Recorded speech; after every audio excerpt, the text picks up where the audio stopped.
Welcome to the Inside Public Accounting podcast, where we turn the profession's most important data into insights that you leaders can actually use. I'm one of your hosts, Rob Brown. And I'm the other host, Chelsea Summers, Executive Director of Inside Public Accounting. And today's episode is a little bit different. We're not diving into a single topic. Instead, we're walking through what's in the April issue of IPA Insights and giving you a preview of some of the big themes that Chelsea and her team have been analyzing. What have you got for us, Chelsea? Yeah, I have to say, this is one of the more compelling issues we put together. The thread that's running through almost every piece is 20 years of data. We're looking back across 2 decades of the IPA Practice Management Survey and asking what actually changed and what didn't change, and what does that mean for where the profession is headed? And before we go into it in detail, just tell us what the IPA Insights issue is and the kind of things you cover in it, Chelsea, because you put some great stuff out from Inside Public Accounting. Yeah, absolutely. So the IPA Insights are 4 quarterly reports that we put out on the accounting profession. It lets us dig a little bit deeper than we can in our practice management report in the fall. So in April, this upcoming issue, we look at trends. So what longevity data points can we look at and analyze how it's changing in the profession? And then in June, we do a hot topics issue that looks at data that's changing really quickly, almost too fast to put in our practice management survey. In August, we put out the IPA 500 report, and then in October, we put out the best of the best report. Amazing. And these are stellar gold standard research documents with a lot of insights. And one of the things I love about the stuff you put out, Chelsea, is the long-term view you take about things, because you don't just see a snapshot in time. You start to see the patterns in this long view, which is pretty rare in this profession. Yeah, it is. And one of the things that surprised me most when we're pulling all of it together is how much the profession has quietly transformed. So I think when you're living through change year by year, it feels small and incremental. But when you zoom out and look at 20 years of data at once, some of the shifts are quite striking. Well, let's start there. There's a lead story in the April issue that frames everything else. So what's the big arc? The lead piece is an overview of some of the more significant trends across the whole data set. What we found is that some things moved fast while some things barely moved at all. And I think taking a look at what changed and what didn't is very meaningful. Well, give us an example of something that moves fast. Advisory revenue. It's a trend that we're seeing a lot of movement in. In 2008, advisory services represented 22% of total firm revenue across all firms. By 2025, that figure was 32%. So that's not a drift, that's structural realignment. And the sharpest acceleration has really come in the last 5 years or after 2019. And it's great that we put some figures to that, because the profession is getting the sense that advisory is shifting and we're moving away from compliance. There's downward pressure on compliance fees. It's not valued as much. And we've talked a lot about advisory on this podcast. I like that long lens, because seeing it like that, it tells a different story. It does. It shows that the switch to advisory wasn't a sudden pivot. We didn't just start talking about it recently and now everybody's doing advisory services. It's something that's been building for years. So the question on whether firms are far enough along on their own evolution to take advantage of where the profession is headed. But the short answer from the data is it really depends on the firm size. I knew you were going to say firm size, and this is where your data is excellent, because you have all the different metrics going on for a different size firm. So one of the deeper dives on this issue is very much about that. And you've got a full piece on advisory growth in this, haven't you? Yeah, we do. And one of the things that stands out is the growing gap between the larger and smaller firms. So those firms above 50 million in revenue are generating more than 43% of their revenue from advisory.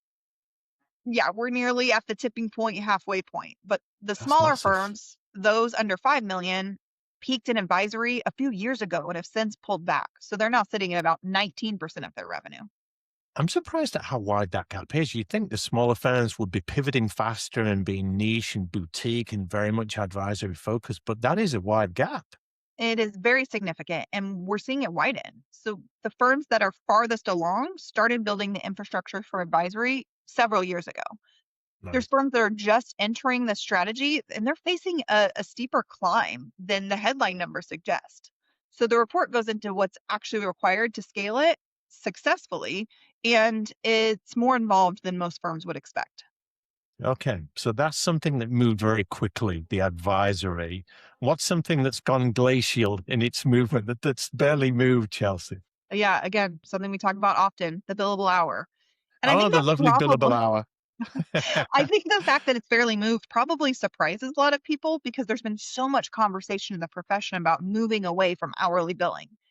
And Yeah. yet, a charge hour billing model still accounts for 67% of revenue across all firms in 2025. That's down from 70% in 2020. So, yes, it's moving, maybe not in the right direction, but it's not going anywhere fast. You're right. There have been advocates on the billable hour and chargeable hours for so long, but it doesn't seem to have moved the dial. And this ties into another piece of the puzzle, which is on pricing and models. Yeah, and that article is one of my favorites because it shows what's happening beneath that headline number. So, value billing and fixed fee arrangements have grown from about 27% of revenue in 2020 to just over 29% in 2025. Modest. But when you look at the firms that are leading the shift, particularly in those larger firms, there are some significant gains. Firms above 75 million are only generating about 55% of their revenue from charge hours now. Wow. So that direction is clear, even if it's gradual in pace. Yeah, and the piece really digs into why the hourly model is getting harder to defend, especially as technology compresses the time required for compliance work. If you're getting more efficient but still billing by the hour, your revenue is going down for the same work. And that's a real tension that firms need a strategy for. And clients know this, don't they? They know the technology is making things cheaper to produce. So, and they're a big part of this. Okay. Let's talk about one of the metrics that's really stood out for me in the issue, which is revenue per equity partner. You talk a fair bit about this. You have a piece that tracks over nearly 2 decades. That's a long time. It is, and the numbers are fairly remarkable when you lay them out. The all firm average climbed from 1.33 million in 2008 to 2.58 million in 2025. That's a 94% gain, almost doubling across the profession in the 17 years we tracked. We know many of you listen to this podcast on the go, driving to work, working out, even doing chores. Now you can get CPE credit for that time. With Earmark, you can earn free NASBA approved CPE for listening to the Inside Public Accounting podcast. After you listen to an episode, take a quiz and your certificate will be ready. Earmark has courses for everyone in your firm, from staff to partners. Get started today at earmark.app or download the free app on the App Store. And I bet the variation by firm size is significant too. You got it. Firms above 75 million are at 3.86 million per partner in 2025, but firms under 5 million are at 1.45 million. And that gap has been consistent throughout the whole data set. Scale has always mattered in this profession, and the data confirms that it still does. But when I read this, there was also something interesting happening at the top of the market recently. Yes, and I think it's something that we're going to continue to watch. Those largest firms saw revenue per partner decline slightly from 2024 to 2025. So, could be a temporary correction after a few unusually strong years, or it could be an early signal of some compression at the top. But we'll need to look at the next few survey cycles to kind of see where that's going to continue to go. Yeah. You also have a piece in the April issue on billing rates and inflation. So this takes a different angle. Yes, and it's an uncomfortable story. So, nominal rates have risen pretty consistently over 20 years.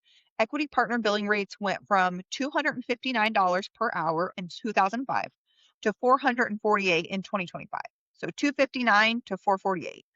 That sounds like strong pricing discipline. I hear a book coming here. When you adjust for inflation, it looks very different. There were Right. extended periods, especially after 2008, and then again in 2021 and 2022, where firms were falling behind in real terms, even as nominal rates ticked up or held steady. So that 21, 22 pandemic window, that's particularly stark. Yeah, inflation ran nearly 13% cumulatively over those 2 years, but partner billing rates grew about 3% over that same period. So firms were essentially providing a price discount relative to what they needed to just hold their real rates flat. So many didn't see it on the income statement until later.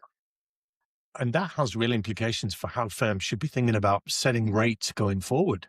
Yeah, the piece makes a case for building inflation sensitivity into the annual rate setting process. So, benchmarking against peer surveys alone isn't enough. You have to know whether you're actually ahead or behind in real terms.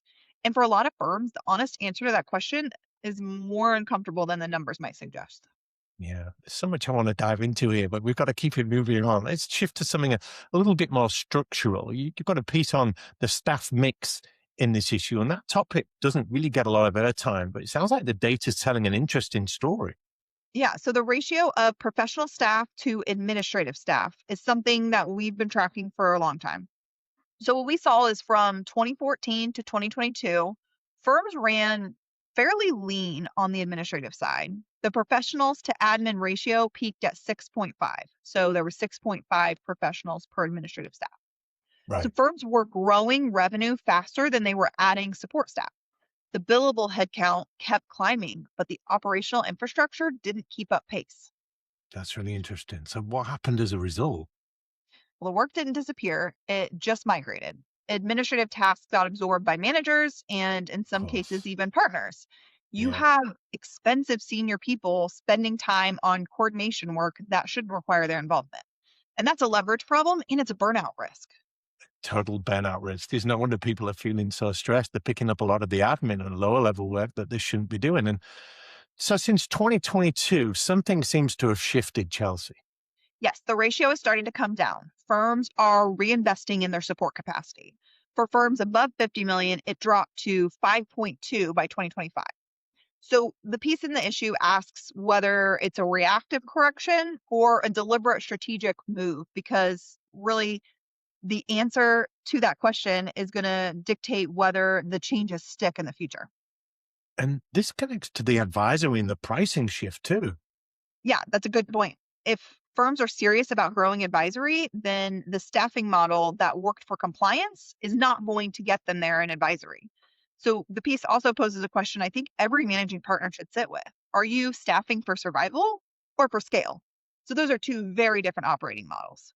Yeah, I've said on my own show, Accounting Voices, that if you want to run a tech-based firm and automate everything, you're going to lose a lot of intimacy with clients, and you've got to decide what kind of firm you want to be.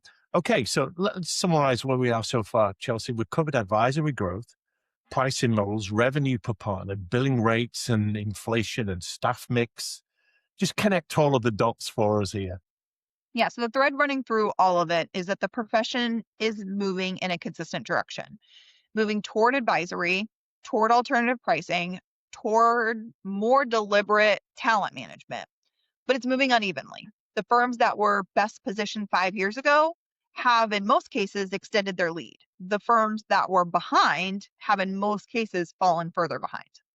Yeah, when it comes to talent, we've got a great episode coming up on turnover and churn, haven't we? So that's definitely one that our audience should be looking out for.